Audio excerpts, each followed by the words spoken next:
on your feet. It's the Rebel Hearted Radio Show, the perfect place to set rules, obligations, and expectations aside when you tune in and reconnect with your wild side. Meet your host, intuitive badass, healer, and coach, the original Rebel Hearted woman, Lisa Friedt. Turn imperfect action into traction and step fully into the power of who you are meant to be. Now here she is, the badass healer herself, Lisa! Hey, good afternoon, everyone. Thank you for listening to the Rebel Hearted Radio Show. I have the best guest ever today, and that is me. No. It totally is. It's a solo show today, and I am so grateful for you to be tuning in and listening.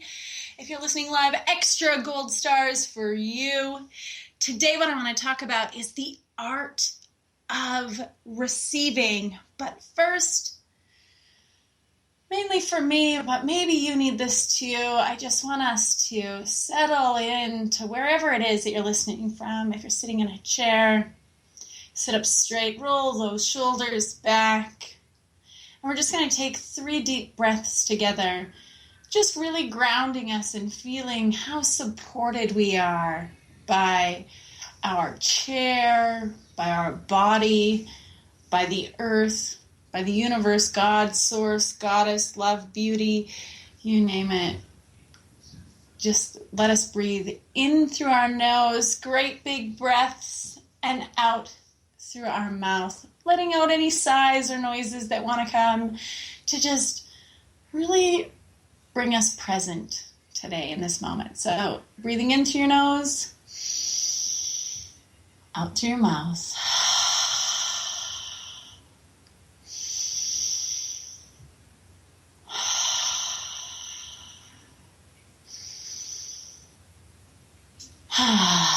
So, thank you guys so much for being here today.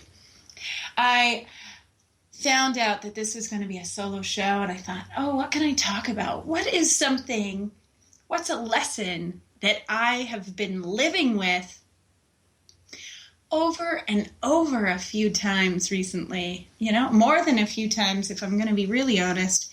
And it's about the art of receiving.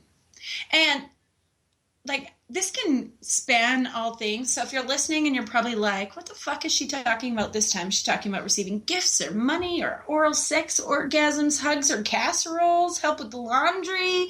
Or is this going to be a law of attraction stuff? Which way is she going to go with this? And if I'm really honest, I'm going to take this conversation in a multitude of different ways today, because that's what I do. If you've ever paid attention to my stuff that I do online, quite frequently I get my ranty pants on, so this might turn into one of those. But first, I want us to look at some of the cards that I pulled today. I pull them before every single show, and I try very hard to remember to read them and to share them with you. So today I was using Doreen Virtue's Angel Tarot cards. They're not always a deck that I use. I'm more of an Osho fan, or I've got a Beautiful Creatures deck, but this is the one that wanted to come into play. So the first card I pulled was the Awakening, and Archangel Gabriel is coming to play today, and it's time to review your plans according to this card and look at things from a new perspective. Ask yourself, is it possible that a different approach would work better? And although it might feel like events have come to a standstill, this is only temporary. So make use of the extra time you've been given to rethink your strategies. You may need to step outside the norm and mainstream right now and embrace your unique and eclectic beliefs or attitudes. It's a good moment to be generous with your time, attention, and gifts. This tithing is returned by the universe many-fold to you. And it talks about epiphanies, selflessness, unexpected life changes, and the need for patience, the power that lies in being oneself, and unusual solutions. And so Archangel Gabriel is the angel who helps people become divine messengers of love. So when you speak, think, and act from a place of love, others are irresistibly drawn to you. And I like to think that this card can be about receiving. I know that it talks about tithing, but in our lives, in leading up until this point, we have likely been very generous with our time and our love and our energy, our gifts, even our money. And there also needs to be a flip side. We need to be able to receive those back to us. The universe wants to return it to us many-fold, right? And if we just put up walls and block that shit, well, then it blocks us in a whole bunch of other ways too. So that's the first card. And the second card that I want to go into is King of Fire. And there's this great dragon that he's the King of Fire is riding, and it's just beautiful and powerful. And this card talks about focus, focus, focus if we're thinking about a situation, and full steam ahead. Devote your energy and time to the task at hand. You're in a position of leadership, and you inspire others with your enthusiasm. You may also receive advice from someone who excels at creative solutions. And when it comes to people, a natural-born leader with great charisma, charm, and flair, often the head of a business or an organization that allows him or her to be innovative and accomplish great things. Creative, idealistic, ambitious, influential, motivational, professional, theatrical. And the other meanings of this card is an entrepreneurial venture. So if you're sitting there and you want to be starting your own business, damn it, get rolling now. Start now. Doesn't mean you have to quit your job. So don't say, I was listening, dear boss, at lunch break, I was listening to the Rebel Hearted radio show and I fucking quit. Don't do that, but make a plan, right?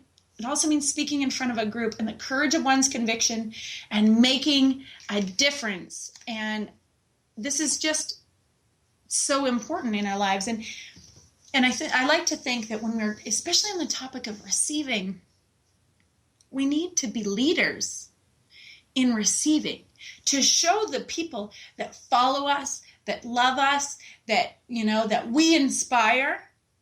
They are also the same people that inspire us, but we are inspiring them as well, that it is not only okay to receive, but that it is a very important and sacred practice that we should be highlighting in our lives, okay? You might not know this about me, maybe you do, but I started working with a coach this week. Not this week. I work with her every week, but this year. And she's a mindset coach. I wanted to start this year. I was tired of saying every other year was going to be my year. God damn it, I meant it this year, 2016. It's my year to be seen. It's the year that I'm really going to bust out of any of my shells that I've still got going on, unless I'm using 2 shells to be a bikini top. Then I pray that I don't bust out of them. And yes, I do laugh at my own jokes every single time. But I started working with this mindset coach, and she said to me, Lisa, you have this great big block. And, she's like, lots of people have little blocks or whatever, but yours is so big, it's so easy to see. She's like, you could see it from outer space. And that is a block around receiving. And she's like, so we need to work on that, because things get out of balance when you're always the one giving. And they get out of harmony, out of sync. And I don't know if you've ever experienced this. And I have. In fact, I can still see it in a couple of my relationships in my life right now, where it feels like I'm always the one giving. In fact, one gal, and she's since moved off, it's been quite a few months since I've heard from her. The only time I would ever hear from her is when she wanted a favor, and it wouldn't be like a little favor. It would be like, hey, here, watch my kids for X number of days. And I've never asked her for a favor. One, maybe I asked her to share something online for me. And she didn't even do that. And that makes me resentful. And it calls up all these icky emotions. And, and it's okay to feel those emotions, but I mean, like, there's energy and charge in there. I can feel like this block. And if I had Tweed Tran on the show today, she would be like, oh, girlfriend, we need to work on that. You've got some charge around that, and we need to release that and let that go. But we get that way. We get feeling resentful. If you look at any of the relationships that we have in our lives that are out of balance, where you're always the one giving, you're always the one out of service, being of service, then that doesn't feel well. That gets pretty stale. So just check in with yourself and see, do I have any relationships like that going on? Or is there situations where this is happening in my life? Am I willing to make a difference about it? And when I sat down to get ready for the show, I of course, Kimberly Lynn Pollard, she was laughing at me because I'm like, you know what? I got to plan this show out. I got to write everything down. And she's like, so you can go off script? Like, okay, have fun with that. But I did make a couple of notes about times in my life where I felt that it was incredibly wrong to receive, you know?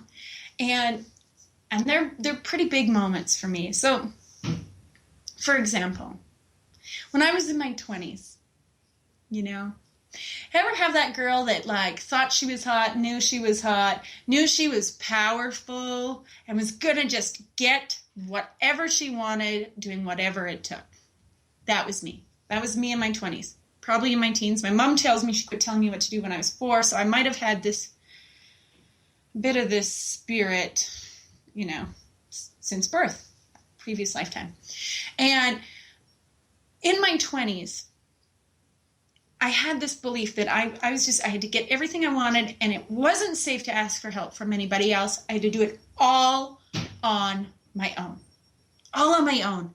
And what that did for me is that it attracted so many people into my life that didn't want to do anything for themselves. Because, and there's a saying, and some days I believe it and some days I don't, but like, givers need to know when to stop giving, because takers never know when to quit taking. And I learned this lesson in a very powerful and expensive and painful way, because I attracted into my life my very first husband. And he showed me exactly who he was. I knew what I was getting into. I just didn't recognize it the same way that I know now. So lots of love to him, but he really felt that what he wanted in his life, and he was very clear, was this powerful, beautiful woman who knew what she wanted and would stop at nothing to get it. And then he wanted to marry her, because then he didn't have to do nearly as much. And a brand new BMW would be nice too. I helped him with that as well. But I felt like because I had to do all these things, I was attracting people who were willing to take into my life. And, you know, when I look back at that lesson, it was over $250,000 lesson. And when you're in your mid-20s, that's a lot of cash.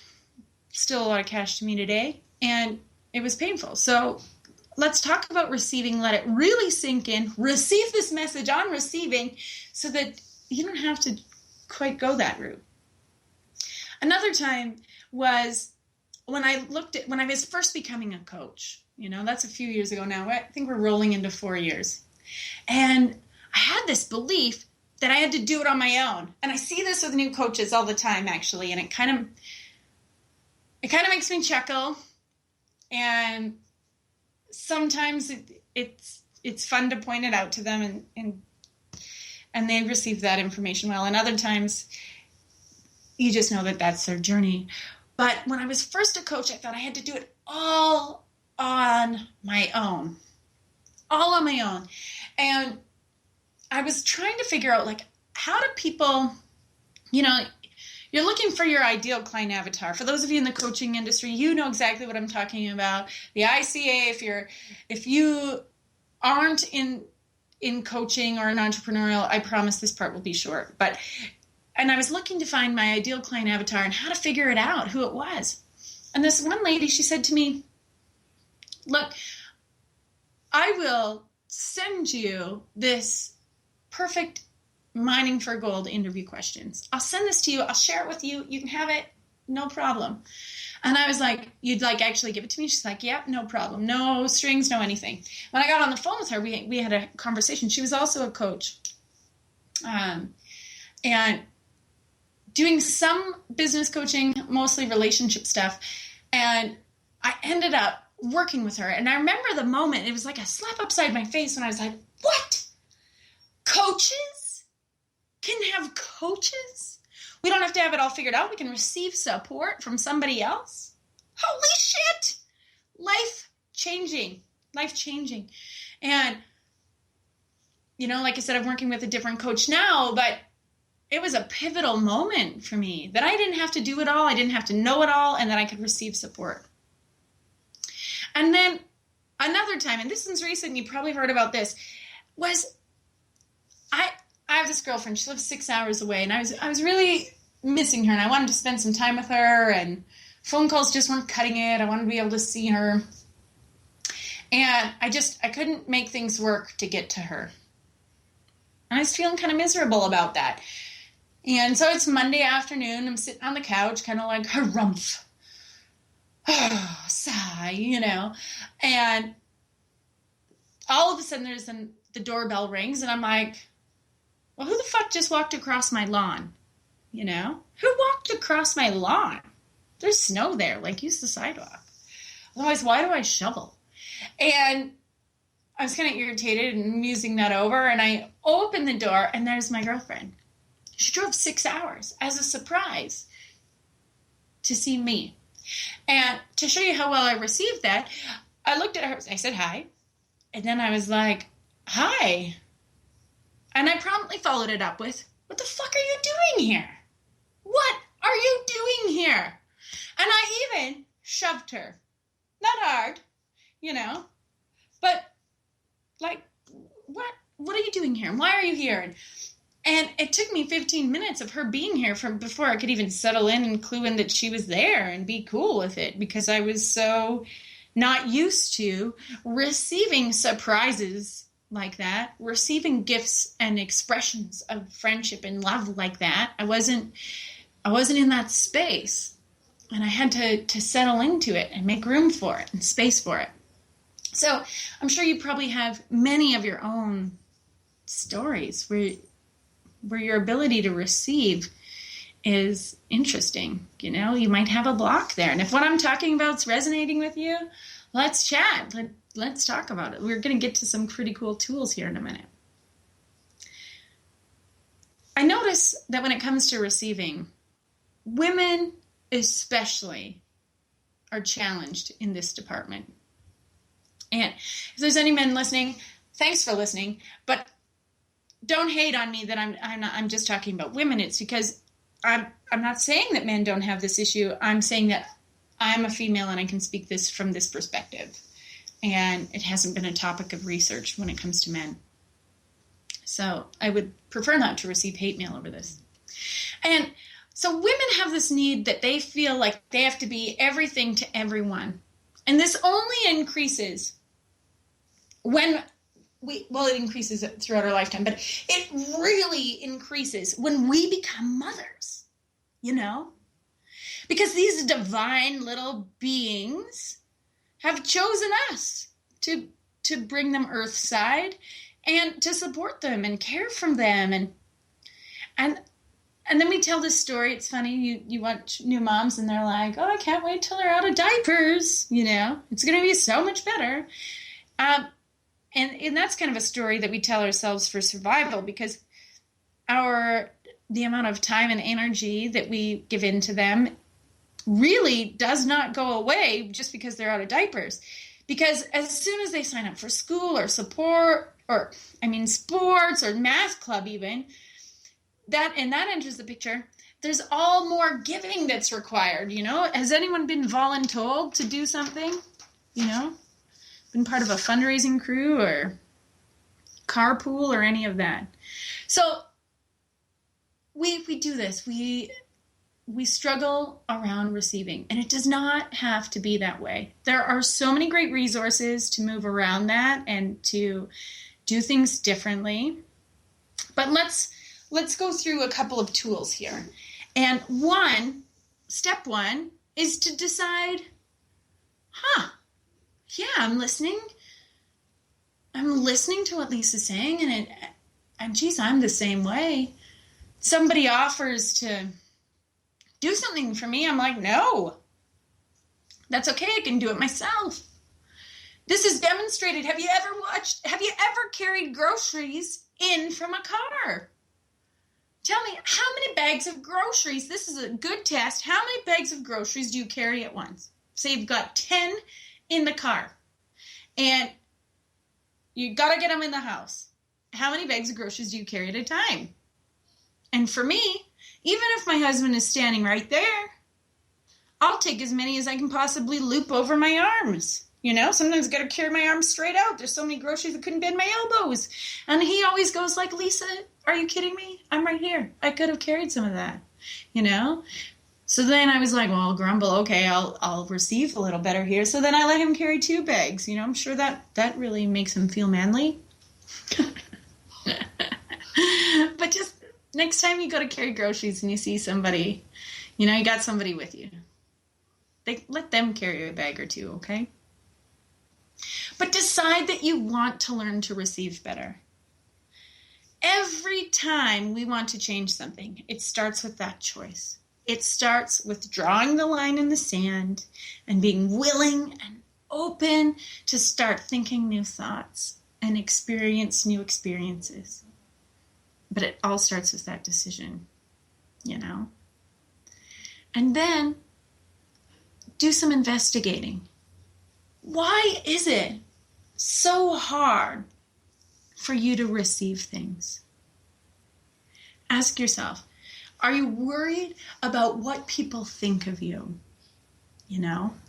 And for me, I am the queen of craving gold stars and pleasing others, even to my detriment.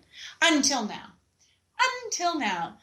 Thank you, Julie Balderrama, for that one, because she always gives me that until now, that trickster medicine to flip something on the head. But, last year, and I even get to see it in January, like how much that I would be willing to put other people first. Before I started digging into this block, I would be wanting those gold stars, and I would let that get in my way, right?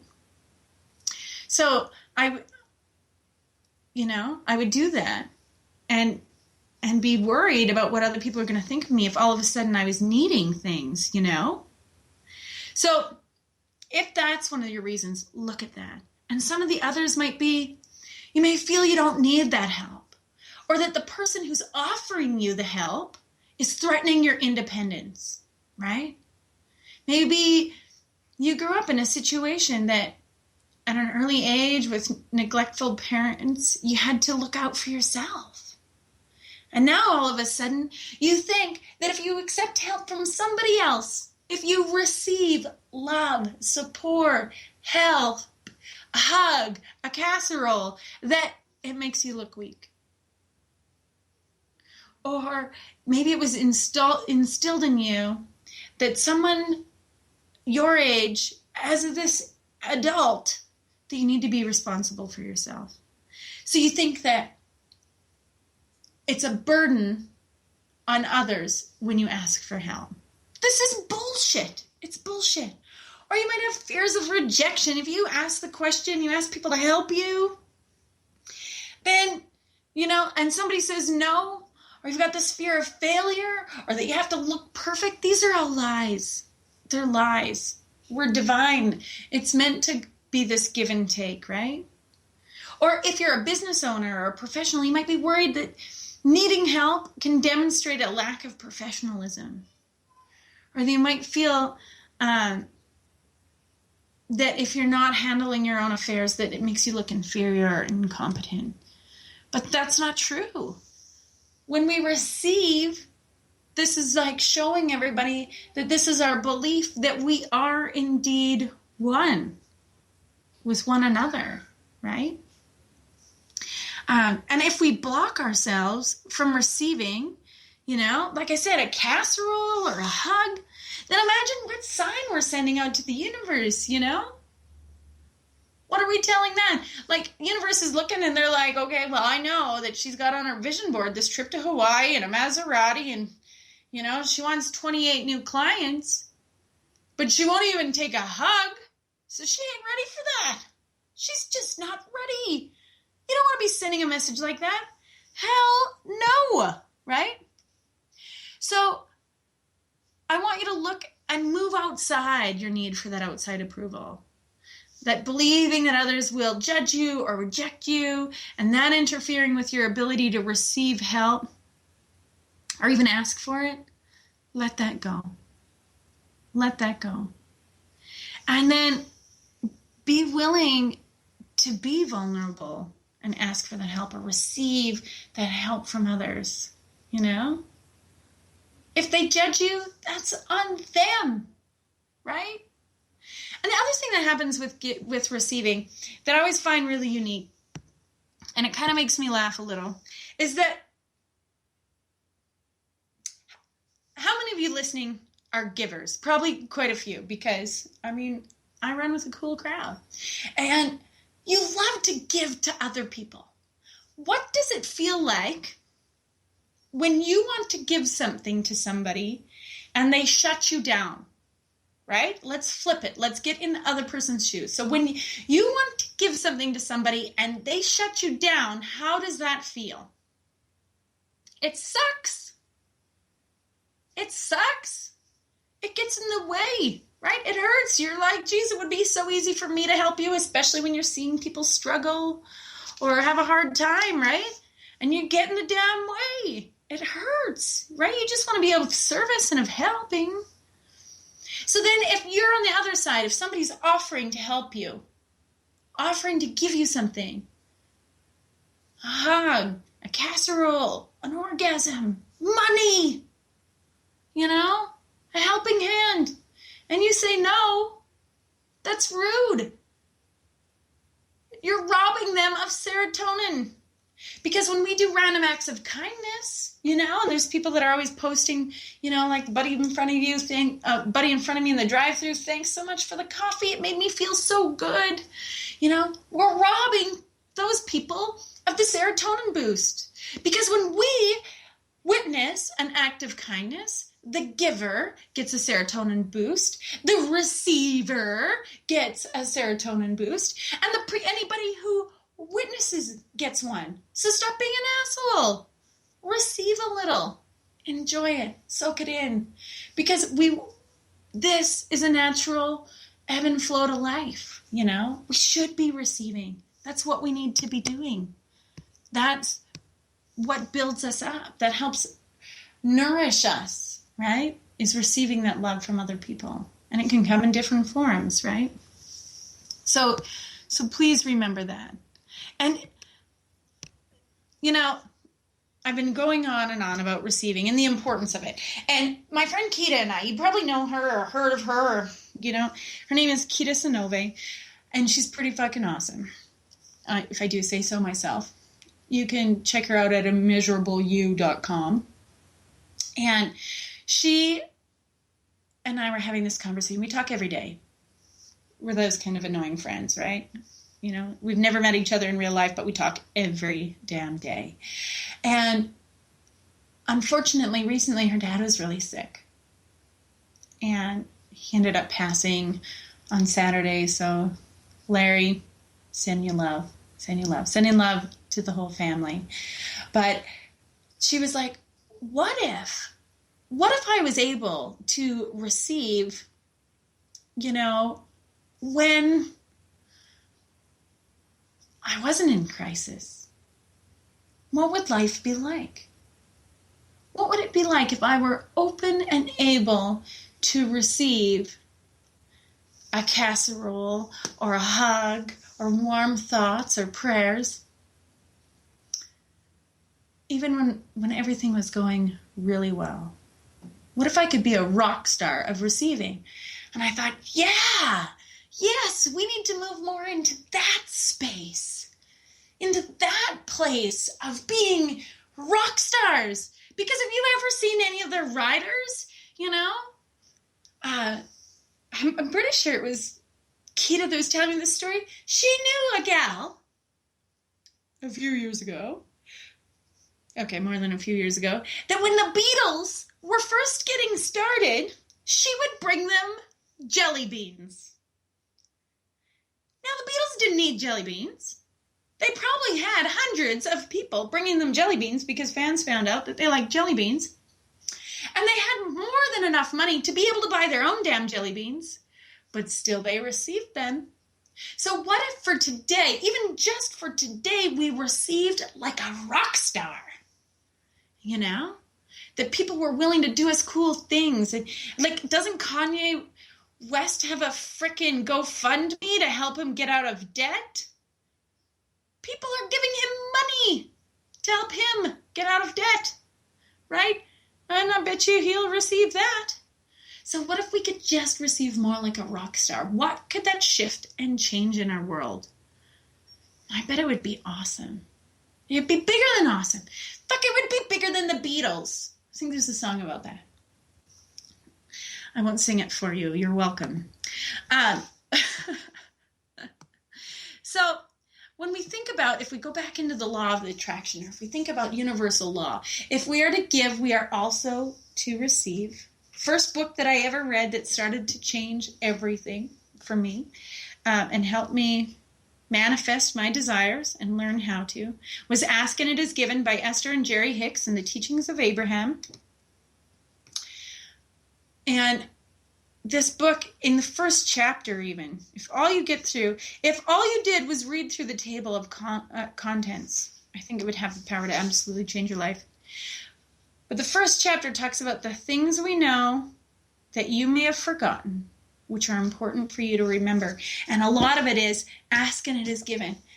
Ask for that support. Ask for that love. Ask for what it is that you want, and it is given. But you got to get out of the way. Stop cock-blocking everything. Get out of the way. Let it come to you. So some of that, I wanted to share a couple of tools. There's 2 tools that I think are really great when it comes to receiving, and then I will wrap this up. So just hang with me for another few minutes. So I wanted to share this EFT script when it comes to receiving. How to, really move through this internal resistance and release this belief that we have to do it all on our own, okay?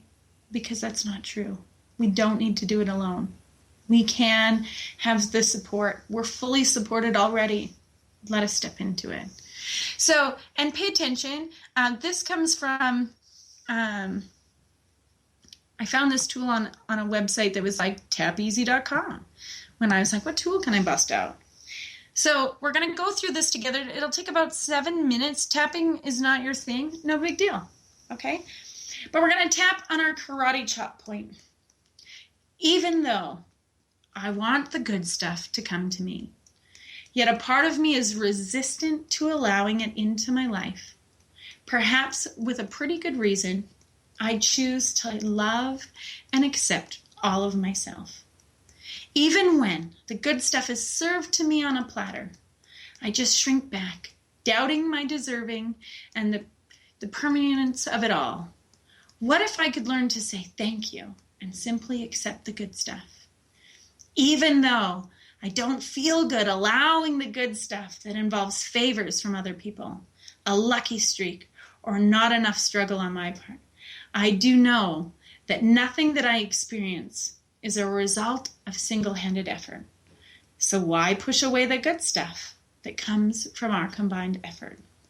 Tapping on your eyebrow, part of me resists receiving all of the good stuff. Side of the eye, I don't like receiving favors of any kind. Under the eye, I don't feel good when things turn unexpectedly good. Under the nose, I keep saying I want all of the good stuff. Chin, but when it comes my way, I want to get out of there. Collarbone, the resistance to accepting the good stuff. Under the arm, this lump in my throat that prevents me. Top of the head, from simply saying thank you and keeping the good stuff. Eyebrow, it feels unethical, like something's not right. Side of the eye, and yet I await the goodness of life. Under the eye, with arms and eyes open wide under the nose when the good stuff comes along. Chin, I feel like I've played no role in attracting it to me. Collarbone, I feel undeserving. Under the arm, what if I get used to the good life? Top of the head, and then it's taken away from me. Your eyebrow, where will I muster all of the luck that sent it my way? Side of the eye, I feel like I'm having some control over my misery. Under the eye, but when it comes to the good stuff, under the nose, it's all fluke, totally out of my control.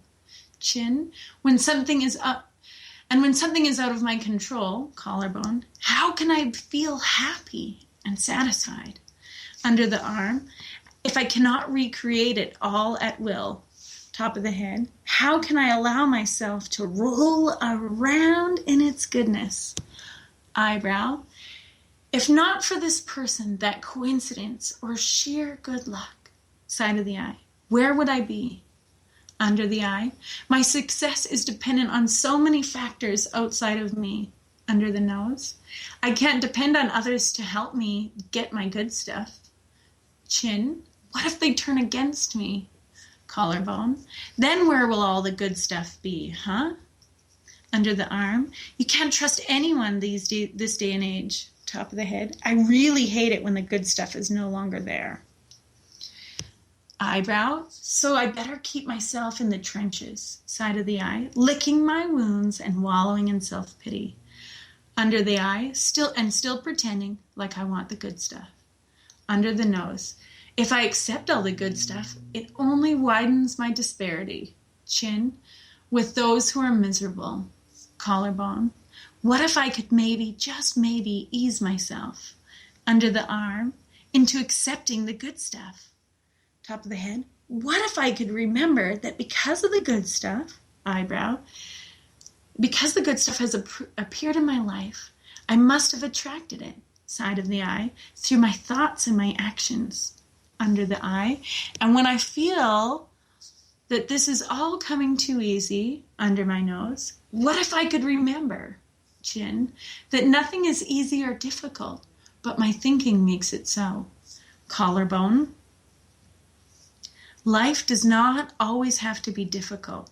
Under the arm, I don't always have to be struggling. Top of the head, struggling does not equal deserving. Eyebrow, whenever I feel like something is too good for me, side of the eye, what if I could help someone achieve their dreams? Under the eye, yes, this sounds like a plan. Pay it forward.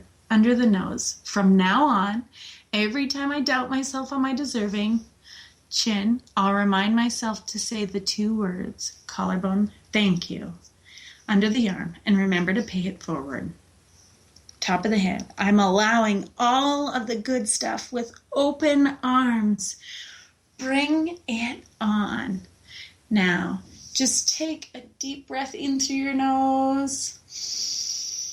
Let it out your mouth.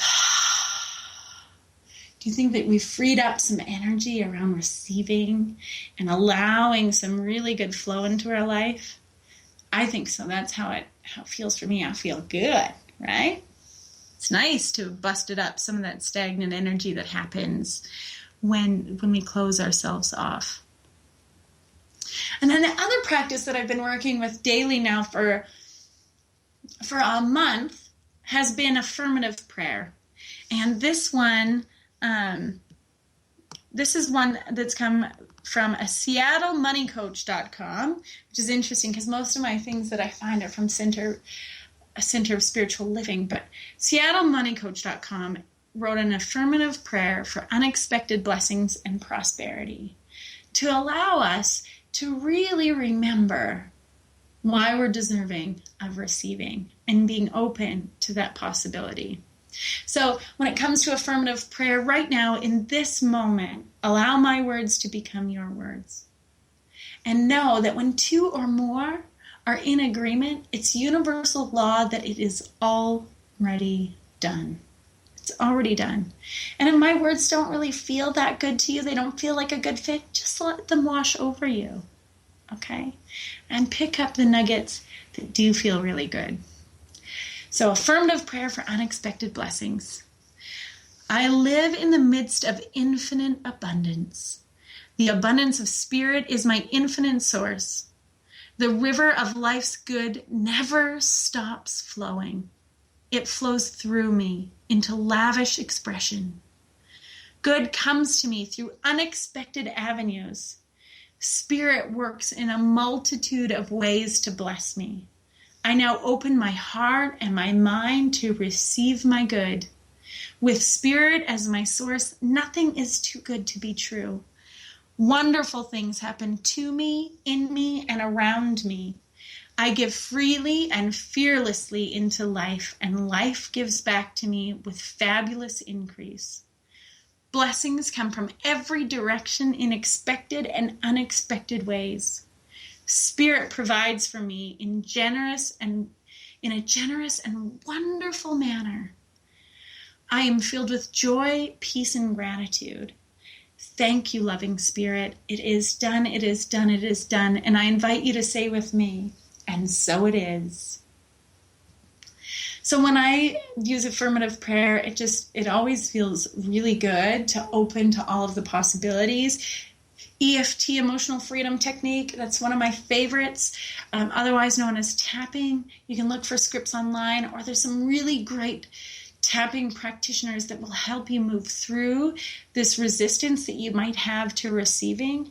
There's mantras, there's meditations, there's hypnosis, there's all kinds of things that will allow you to move through that block of receiving. A mindset coach, I love Carolyn Calling. She is fantastic. If you want to reach out to her, by all means, you can get in touch with me. I will put you in touch with her or tell her that I sent you. But there's love and support here for all of us to help us with receiving. And it is a spiritual practice. And practice means that we have to practice it, you know? It's not just all at a whim or at, in a blink of an eye. And it will feel uncomfortable at first, especially if it's been something that you've been blocking for such a long time. But one thing that I know for sure is you are absolutely worthy of receiving, more than hugs and casseroles and orgasms and help with the laundry. You're absolutely worthy of receiving all that you desire. Talking about desires real quick for a quick second is please feel free to go to Heart Mind Healing Arts on Facebook. Julie Balderrama is hosting a 3-day self-love fest, and it also helps with receiving. And it's spiritual practices, not self-love of the other kind. I promise I won't go into details about that kind of receiving today. I really appreciate that you have been joining me today, that you've been listening. Hopefully you went along and you tapped with me, or that you let the words of affirmative prayer just be one of the tools that you got to experience today. If you want to hear more, if you want to connect with me more and see if maybe we could work together, please go to rebelhearted.com or send me a message via Facebook or write on the Spreaker page. Under my show, you can leave comments there as well. You can, or send me an email, lisa@dreamitachieveit.ca. I absolutely wish you a day as beautiful as you. And until next Tuesday, just, learn to receive like a rock star. So much love to you. Mwah! Bye for now. Thank you for joining us on the Rebel Hearted Radio Show. Is your wild child still left wanting more? Contact Lisa further at rebelhearted.com and step into your rebel-hearted self.